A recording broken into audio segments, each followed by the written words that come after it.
Hey guys, Carrie Reichardt's at Christian Rocketeers. I went over and asked Shawnee what I was supposed to share on today because I take my direction from Shawnee. And she asked me to share on God's provision. And actually, it was funny that she shared that because when I look over the client meetings that I've had over the last few weeks and even a lunch with friends that I've had today, that idea that we let funding, we let money stand in the way of pursuing what we know God has called us to do.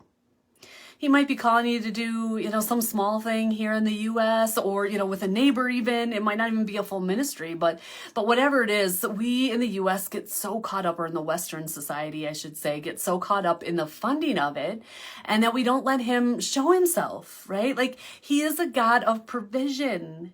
He will provide. If he has called you to something, he will provide the finances to do it. Shawnee wanted me to share just a few examples, and I have a laundry list of examples because I do not have the money to be running the ministry that we are running in Kenya. And yet, right away when we opened, there was such an outpouring. I couldn't even tell you, there was probably 30 people that stepped up to start sponsoring our girls in Kenya. And some of which I didn't even know that well, and some of which that I did, but hadn't sponsored or given before that. He just outpoured all of this. We had a church that we were really not overly connected with at the time that stepped up and did $1,000 a month. And again, this is not my home church. This was not a church I had a great affiliation with. We had a distant connection, and they stepped up immediately. And that's what got us through that first year. And so he will provide in so many ways. And the way we connect with that is the key. And one recent example, I don't want to go too long here, but one recent example of that was last year. God called us to step out in faith, and I was not happy about it. I prefer to have the money for a project before we start a project, when it's a building project, okay? So I'm not talking about ongoing sponsorships, which always go, like this, they're a thing, right? But when we're starting a building project, like I would like to have 3/4 of the funds together at least, and we can wait on the other 1/4, but let's have 3/4 of the funds together, and then we'll start the project. So we're not sitting in limbo for very long, right? And we don't have to, I don't have to worry, right? Like, we've already got it. It's good. It's comfortable. It's safe. It's secure. And last year, God was calling us to add a story onto Mercy's Life Family, which is the house that we have in Kenya for sexual healing and a lot of different things, a lot of healing that goes on there. And the third floor was for vocational. And we did not have 1/3 of the fund, or 3/4 of the funds. We maybe had 1/2 of the funds, and I'm not even sure that we had that. In fact, I don't even think we had that. But yet we knew there was 3 of us praying this through, and all 3 of us came to the same Bible story. And it was the story of the fishes and the loaves. Feeding of the 5,000 is really what it comes down to, right?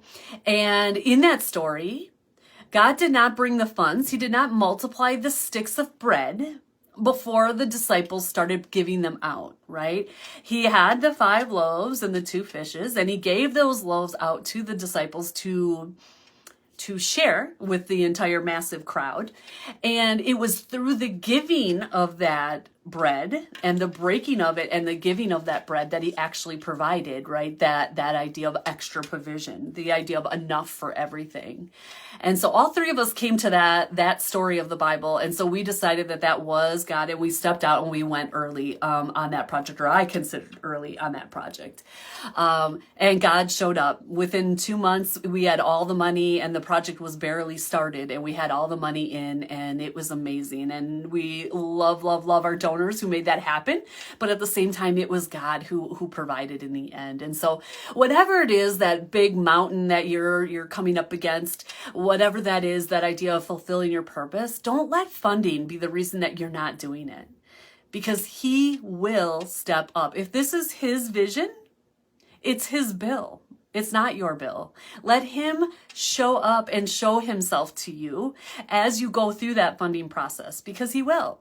I could go on and on with more and more stories like that, that he has done over and over and over again for us at Mercy's Life Family. Big stories and teeny, tiny little, $10 stories, within our staff, within ourselves, within our, as a budget, as a ministry as a whole, in so many different ways. And sometimes it's financial and sometimes it's not. Sometimes he's providing in other ways as well. And so let me just encourage you, don't let money be the reason you do not step out into what God God's calling you to do. He will provide. Trust him.